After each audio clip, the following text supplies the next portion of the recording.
Okay, back to game. Good morning. Papunta na ako ng store. Nandito na ako sa tapat. Ang bilis, diba? So tara, samahan nyo akong magbukas ng store. Dito lang yan sa Boss Cha Cafe.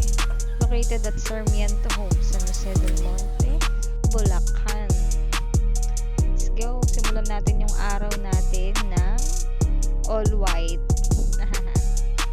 So yan, linis lang ng konti. Tapos mamaya mamimili pa tayo.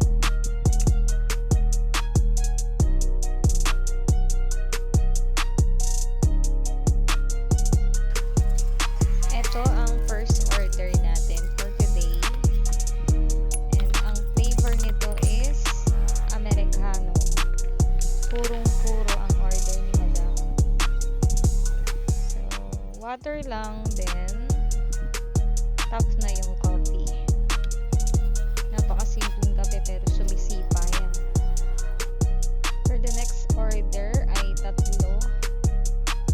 So, Spanish latte and dark chocolate. So, ito hindi ko na natapos yung video nito. Nag-next order na ako kasi sabay-sabay na siya. Ito naman ay Spanish chocolate.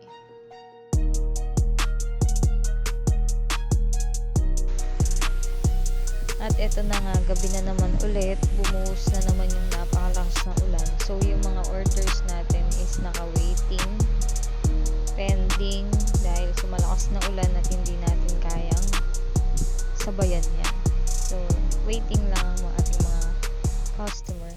Another order ng coffee, chicken pastil, may di-deliver na kasi hindi na maulan.